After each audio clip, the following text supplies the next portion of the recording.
Hi, I'm Evelyn from evelynd.com. I am a functional medicine nutritionist and a consciousness-focused life coach, meaning that it's more than just kind of like, what should I do with my work or my relationships or my struggle with my habits, but more around connecting whoever I'm working with or speaking with to their both inner subconscious and their conscious awareness. So there's a difference in that I find in the coaching world. So I just wanted to make that distinction. I'm not sure what to call it on a quick one-liner, but I wanted to make that distinction. And it actually fits into what I wanted to talk about today in my recent post that I shared on my email list and on my website at evelynd.com and on Instagram at evelynd nutritionist. I talk about the inside out approach to healing, weight loss, whatever it is that you are struggling with or working on. And oftentimes I'm like, well, I hear like, what does that mean? What does that mean inside out? Are you talking about my digestion? Well, going deeper than the digestion. Digestion, yes, is the root cause of a lot of issues. Our gut and our brain are very much connected.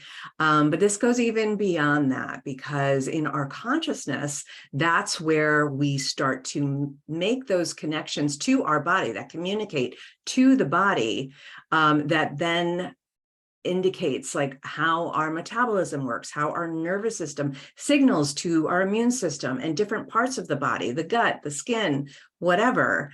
And it's important when we're looking and we're on the healing journey, whether we've got like a physical symptom, just not feeling our best, if we're struggling with our weight, to kind of go into this deeper place. And that's the inside out approach. So it's both. It's not just diet and exercise and lifestyle things and going to the doctor and running a bunch of labs. And it's not just like inner healing and energy work. It's both. And it's kind of that connection between both, and then integrating that so that is manifest and brought forth into our physical existence, our physical experience, our bodies, as well as within. So we feel good about what we're doing. It's coming from this intrinsic place within us versus what some trend or expert or social media influencer is saying. So I think it's really important. I know along my journey, I've gotten lost in listening to the outside and not really trusting what was within. So I have a little graphic. I shared it on Instagram this week. I wanted to talk through it a little bit more deeply. So I'm going to share that right now. And bear with me. And we'll kind of just talk through this. So hopefully you can see that. So the inside out approach to healing, and you'll see on the outside that we have things like your diet, your nutrition, maybe your fasting schedule, and then things like exercise and movement. This could be stretching and foam rolling or body work, things like that. Then we have our sleep and our lifestyle. Sleep is super important. I'm not saying the outside isn't important. So sleep is very important, and how we're living our life, managing our stress, just what we put on our bodies and in our bodies, beyond nutrition. Then we get to this other side. I'll jump over to kind of like in the upper levels. This is like more along like the natural healing path. We get into supplements or plant medicines. Again, all of this is good. It's just a matter of doing the inside work first. So let me just get through the outside a little bit more. So we've got our testing labs, whether that be just your standard blood work or more advanced functional labs. And then we've got protocols that might be assigned or prescribed from a doctor or a practitioner that, for instance, eliminate certain foods. So that can tie into diet and nutrition as well. Could involve supplements. If you're dealing with like a gut imbalance, it might deal with some antimicrobials, or If it's through a conventional doctor, it might be antibiotics, those kinds of things. And then kind of the last resort, I hope for most of you here, would be things like surgery and medication. And it's not, again, that these are bad. Sometimes they're absolutely necessary to live and function at your best. But hopefully it's not your first thing before all these external things. But even before we apply the external actions and listening to the experts, it's important to tap into yourself. So when I have a symptom, so let's say it's kind of an upset gut, and things aren't kind of running as smoothly as I wish they were, or there's symptoms around that. What I will do is I will check in with my own body before I start to rummage through my supplements and herbal tinctures and those kinds of things. I am going to ask my body, okay, what are you trying to communicate to me? So that's that inner connection, that inner reflection, that body connection. And now under here, it might be hard to read, but there's a slew of things. Obviously, we're not going to do all of these things. These are just examples of things that are, yes, mostly outside of us, tools or therapists or practitioners and coaches like me, but they are acting more as a guide. They're not dictating or telling you what you should do. They're there to hold space as you move through the self-inquiry. And obviously you can do some of these yourselves, like journaling. That's a big one for me, making sure that I am writing, I am letting what is kind of rattling around in my endless thoughts, my endless treadmill of thoughts, and making sure that that information is getting out of my head and out on paper so that the light is being shown on it versus it just keep continuing to swirl around over and over again. So things like that, things like being in nature. Yes, even though nature is an external thing, but we are connecting our consciousness with the actual kind of vibration and frequency of nature, not to get too woo there. At the inner reflection, your expression and creativity. All of these things are ways that you can tap into yourself. So you're starting within to understand and kind of untangle and relax a little bit around the tension that's being created, that is signaling to the nervous system, which is signaling to different parts of the body, depending on how you're made up, and creating those symptoms. So I wanted to just explain that a little bit deeper, and especially just because there's such a laundry list of things on the inside that you could do. And I do a lot of these. Like I definitely have done therapy and coaching. I've done conscious energy healing. I do that still in a healing group. I do a lot of mindfulness practices. I have done meditation, and I will do some meditation here and there. Emotional awareness techniques, and all that really means, and there are more advanced techniques like EFT and different things like that, EMDR, but for me, all that means is like, what am I feeling right now? And just tapping in and connecting with what is the actual feeling in my body and what might be the emotion or the story, the thoughts that are accompanying that feeling or resisting that feeling. And I'm going to go into that more in a future post and video. Embodiment, somatic breath and body work. So I'm a yoga teacher. I don't teach actively right now, but a lot of times in my programs, I'll incorporate either some sort of meditation or yoga or breath work to help my clients or students in my programs to connect. But it can also be working with a body worker, a practitioner. Right now I'm doing like a reformer Pilates class, and that's really connecting me with the mind, body, and my breath, and I'm enjoying it immensely.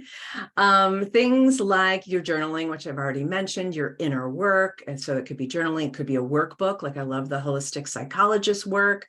It could be just reflection. Like I said, sometimes when I'm walking, or even driving, that's when things will start to come to me, it's like surface from my subconscious into my conscious awareness, so that I can work at that level and not continue to kind of like, ignore or deny or distract myself from it. So just allowing some space and time within my day, or even when if I wake up in the middle of the night or early in the morning, that's also a great time when you're kind of semi-lucid, and you can kind of invite that connection with the body and the heart and the mind.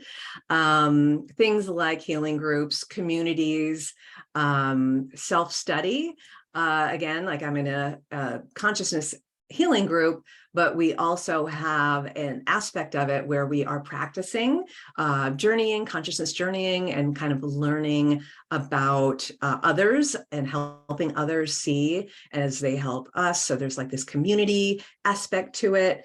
Certainly there are lots of community meetups and things like that are focused on this kind of work as well, hopefully in your area. And then things like nature, and then there's a bunch of other things that, I obviously couldn't fit on here that I'm sure, that you might be aware of. And if you have any that you would suggest or that have worked for you, feel free to post those in the comments below.